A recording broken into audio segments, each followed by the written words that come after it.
За та бүхэндээ энэ өдрийн мэндийг хүргье. За би та бүхэнд хэрэглэгчийн боловсрол зориулж нэр томьёонуудыг цуурлаар та бүхэнд танилцуулж байгаа.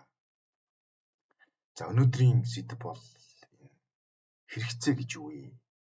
Хүний хэрэгцээ гэж чухам юу юм бэ гэдгийг бас товч танилцуулахар шийдлээ. За тэгэхээр өмнөх дугаараар болохоор хэрэглэгч гэж юм бэ гэдэг ойлголтыг та бүхэнд танилцуулж ирсэн. За хүний хэрэгцээ бол хязгааргүй тийм ээ. Та бүхэн бид бүхэн бүгд ямар нэгэн юмар дутагдаж ямар нэгэн юмар хэрэгцээг хангахыг ингэж хүсдэг. За яагаад ийм байна гэхээр бидэнд янз бүрийн хэрэгцээ байдаг. За эд баялаг өмсөж зүүх, идэж уух гэл гэх мэтлэн хүний наад захын хэрэглээний хэм хэмжүүрүүд ингээд байдаг. Ямар нэг хэмжээгээр хүртэхийг хүсэж байдагтай ингээд эд баялагийг хүртэхийг хүсэж байдагтай холбоотой байдаг энэ асуудал. Гэвч хэрэгцээ бүр ижлэхэн ач холбогдолтой байдаггүй. За нэг хэсэгт нь жишээлхэд хаус юу гэдэг тийм ээ тансаг хэрэглээ ингээд чухал байж хад. За нэг хэсэгт нь бол орон сууц. Эсвэл гэр эсвэл юу байдیں۔ Байшин ингээд чухал байхад тэр хэрэгцээг ингээд бодож идэг тийм ээ. Тэгээд тэгэхээр нэг хэсэгт нь бол энэ чухал асуудал ингээд байж хад зарим нь бол тэрийг хүлээгээд зарим нь бүр хойшлуулах боломжтой хэрэгцээнүүд гэж хүртэл байдаг. Анх хэрэгцээний пирамид буюу хэрэгцээний шатлалыг Америкийн сэтгэл судлаач Абрахам Маслоу гэж хүн 1943 онд үүнийг санал болгочихсон байна.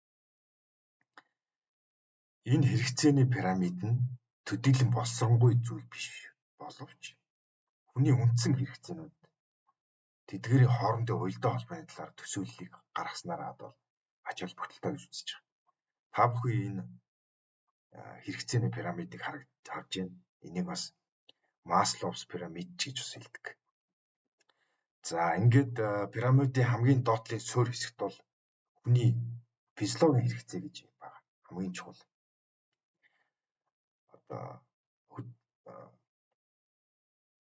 Хоол хүнс, ус, хувцас, хунар, орон сууц, нөхөн үрчхүү гэдэг хүний физиологийн тийм ээ ийм хэрэгцээ байна. За дараачих нь аюулгүй байх хэрэгцээ. За энэ болохоор дайснаас хамгаалах дах өвчний өв тусламж авах хин нэгнээс тийм ээ ийм хэрэгцээ байд юм байна. За дараачих нь энэ гурав дахь энэ чухал хэрэгцээ бол нийгмийн хэрэгцээ. Энэ бол хайрлаж дурлах, үерхэж нөхөрлөх, хүмүүстэй харилцах юм хэрэгцээ. Нийгмийн харилцаа гэж ойлгож байна тийм ээ. Нийгмийн харилцааны хэрэгцээ гэх юм .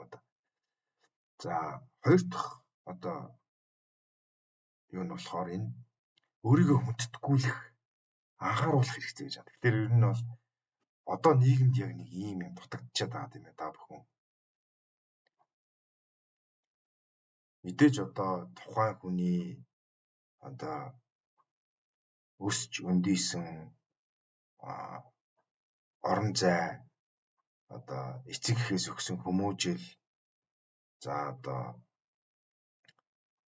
сурч мэдсэн боловсрал за харилцсан нийгэм өөрийнх нь орчин гэдэг юм тийм энэс шалтгаалж энэ өөрийгөө хүндэтгүүлэх бас өөрт нь анхаарал хандуулах энэ хэрэгцээ бол бас үүссэн байнамаа. Тэгээд бусад хүнээр хүндэтгүүлэх, анхаарал тавиулах гэж байна тийм.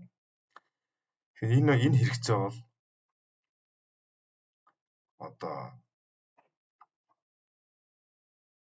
дээрээс хоёрдугаарт нь ингэж бичигдэж байгаа юм байна.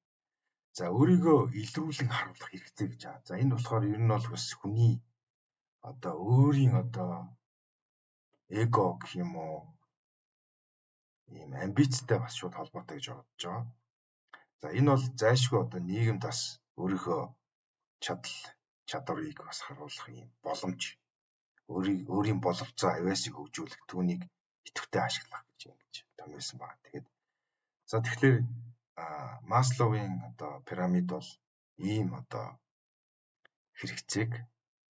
хүний одоо хэрэгцээг шатлж ингэж одоо харуулсан байна. За дээрээсээ бол өөрийгөө илрүүлэн харуулах хэрэгцээ, өөрийгөө хүндэтгэүүлэх харуулах хэрэгцээ, нийгмийн хэрэгцээ, аюулгүй байх хэрэгцээ, физиологийн хэрэгцээ гэдэгтэр энийг ингээ харахаар хамгийн суур одоо хүний одоо суур дээшээгээ ингээд байгаа дээдлэлтэнд байгаа энэ дөрвөн хэрэгцээний хамгийн суур нь бол энэ физиологи хэрэгцээ байна тийм ээ. Тэгээд дээшээгээ аюулгүй байх хэрэгцээ, нийгмийн хэрэгцээ, өөрийгөө хүндэтгэх, өөрийгөө илрүүлэх харуулах хэрэгцээ гэсэн ийм шатлалаар энэ одоо Америк нэгдсэн улсын сэтгэл судлаач Абрахам Маслоу анх 1943 онд бас энэ хэрэгцээний одоо пирамидыг бас бий болгожээ. За ингээд цааш нь би та бүхэнд бас товч танилцуулъя.